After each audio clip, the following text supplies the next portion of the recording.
Siitingiilee Feesbuukaa amma dura isin agarsiiseen ture dheengaddamoo yoo akkana jechuudha. Achirraa wantoota hafantu jira. Ammas akkasuma namoonni hedduun ka gaafachuu jirtan lakkoofsa akkamitti dhoofatan, iimeela akkamitti dhoofatan waan adda addaa jechuudha. Waan kanneen hunda isaa Facebook irraa waan dhoofachuu dandeenyu. Ammas akkasuma waan mul'isuu qabnu sanneen isin agarsiisa jechuudha. Akkam yoo feene piroofaayila keenyas karaa dhoifannoon iddoo dhalootaa, bakka amma jirru karaa mul'ifannoonis karaa dhoifannoonis jechuudha. Keessattuu lakkoofsa keenya, iimeela keenya wantoota mul'achuu hin qabne karaa dhoifachuu dandeenyu jechuudha. Saniin isin agarsiisa. Karaa laafaadhaan jechuudha. Karaa isin hin dhibneeni. Warroonni jalqabarraa gara YouTube kiyyaa dhuftan baga dhuftan isiniin jedha. YouTube channel kiyyaa subscribe godhaan isiniin jedha.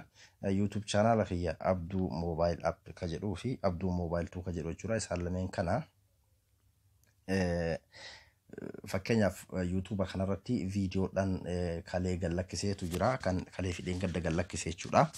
YouTube channel ammaa kanarra kan jirre isaan kana lameen jechuudha. Paartii tokkoo fi paartii lammaffaa fakkeenyaaf silkii iddoo vaayirasiin hin osoo vaayirasiin silkii oduu vaayirasiin hin seenin amma ufaa eeggannu ka jedhuu fi paartii lammaffaa itti fayyadama antivaayirasa kanaa ka jedhu lameen kana laalaan isiniin jedha. Viidiyoon kunniin baay'ee tokko bareedaadha. Antivaayirasa silkii teessan irra fayyadamuudhaa fi Abduu Mobile 2 irratti jechuudha. Kaniin gad isinii dhiise achumaanuu YouTube channel kana subscribe godha. Hanga ammaatti namni 1300 subscribe godhee jira. YouTube channel kun haaraa jechuudha. Torbaanuma takka akkana eega baname. Kiyya kunis subscribe godhaan yoomiyyuu afeerratti akkasuma kan amma irratti isinii gadhiisu kanas Abduu Mobile App ka jedhu kanallee jechuudha. Subscribe godhaan isiniin jedha. Gara barumsa kiyyaatti isin deebisa. Facebook irraa ni seenna. Facebook irraa eega seennee booda karaa laafaadhaan karaa amma argachuu dandeessanii isin agarsiisa.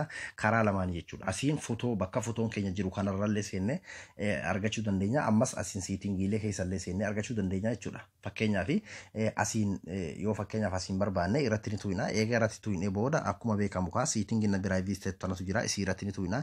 Eega isii irratti tuyinee booda biraayiviisii shoortkateetu jira jechuudha. Isii irratti ni tuyina.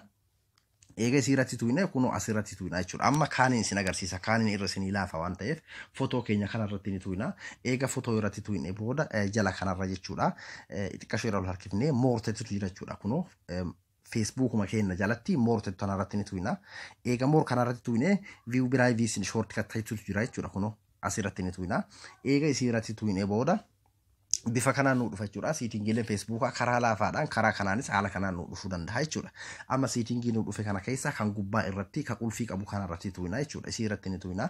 Eega isii irratti tuyinee kunoo inni fakkeenyaaf haala kanaanii biraayiviisii cheekaap maal dhoifachuu feetaa waan jedhu inni asiin akkanan nuuf jechuudha. Qulfii wajjin achi booda jala kanarratti neekisteetu jira. Neekistiraan tuyina. Eega neekisti tuyinee aga niitorkiin kiyya xiqqoo dadhabaadha. Obsaan na eeggadha. Hanga naaf banuu jechuudha. Banuu jiranaaf. Haala kanaan yeroo isinii banee booda jechuudha. Isa kana paabliik irra kaa'attan jechuudha. Ammas itti aansitanii gubbaa kanarra neekisteetu jira. Bakka nama qubantu jiru kana neekistanii. Amma iddoowwan kanneenitti jechuudha. Fakkeenyaaf asitti lakkoofsa keessan dho'ifachuudhaa fi as fuula dura irratti tuyxan jechuudha. Ollii miitettan irratti ni tuyxanii waan feetan irra kaa'attan kunoo akkuma agartan kana yoo asirra gootan paabliik ta'etu irratti yoo kaa'attan namayyuu akka argu kan isin fireendi ta'ee fi kan ta'inis asirratti ammoo namni isin fireendi taatan qofti akka argu asirra yoo ta'e abbaan fedheelleen arguu hin danda'u jechuudha. Yoo asirra gootan ammoo nama Addis Ababaa qofatu argaa. Asirra yoo gootan fakkeenyaaf amma kiyya nama Agaarfaa iskuula wajji baratte qofatu arga jedha. Asirratti yoo gootan ammoo Agaarfaa Baalee Itoophiyaa qofatu argaa. Fireendota achii jechuudha qofatu argaadha. Haala kanaan bifa kanaan godhachuu dandeessanii anama oolii miira kaadhee jechuudha. Lakkoofsa keessan arguun homaa ma'anaan qabu. Namoonni hedduun karaa keessaatti warroonni na gaafattan lakkoofsa keenya Facebook irraa fudhatee namni rakkisaa warroonni jettan karaa kanaan jechuudha. Karaan isin dho'ifattaniin akkasuma iimeelli keenyas oolliimii ta'uu qabaa jechuudha. Bifuma saniin irratti tuyxaniiti oolliimii ka jedhu irratti tuqattanii jechuudha. Kunoo sadaffaa irraa kan jiru lammaffaan tokkoffaan paabliik lammaffaan fireendi sadaffaan oolliimiidha. Achirra godhachuu qabdanii jechuudha. Amma fakkeenyaaf iddoo guyyaa dhalootaa kanallee oolliimii irra yoo godhattan bareedaadha jechuudha. Kanneen lachiitu fakkeenyaaf guyyaa dhalootaa birthday jechuudha. Kanas yoo irra godhattan gaariidha. Kan achii gadii kan ammoo yoo feetan paabliik godhuu dandeessanii feetan ammoo fireendii godhuu dandeessanii jechuudha. Bakka jireenyaa maali bakka irraa dhufne jechuudha.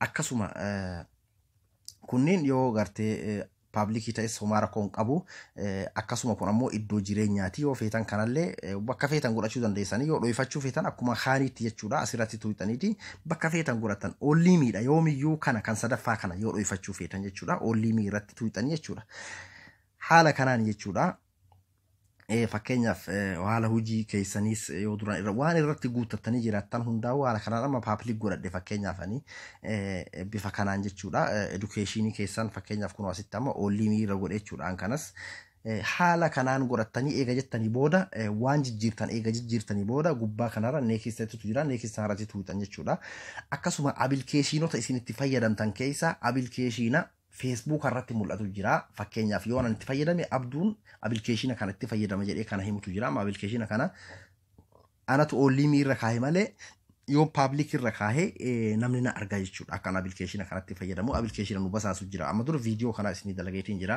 amma kun abilikeeshina kana oolliimii irraan kaa'e malee namni na arguu danda'a jechuudha kanaafuu abilikeeshinota akkasii ka isin basaasuu danda'ullee oolliimii irra yoo kaattan bareedaadha achi booda iddoo neekisii irra sadaffaratti achi tuuxan jechuudha bes xumurtanii jirtan jechuudha eega isin geettanii booda kiloos teettona tuuxan jechuudha jala kanatti haala kanaan wantoota dhoofachuu barbaadan hunda isaa dhoofadhaan isin jeda siitingiin Facebook ka hangana qofaa miti yeroo biraallee kan biraallee isiniifin dhiyeessa arrammoo akkaataa itti waa dhodhoifattan kana kanaan isin agarsiise achumaanuu Facebook kiyyas kunoo maqaa jijjiireetiin jira Facebook kiyya isa kana jechuudha abduu appi qofatti isinirra jijjiire jechuudha duraan dheeraadha maqaan kiyya haala kanaan jechuudha amma kunoo hanganuma abduu appi ta'etu sana jechuudha isa kana follow godha ad friend na ergitan hedduun keessan ad friend naaf isinii deebisuu hin danda'u kanaafuu follow godha isiniin jedha hanga viidiyoo biraatti walitti deebinutti yaada qabda waan isiniin galin kara jalaatti gaafadha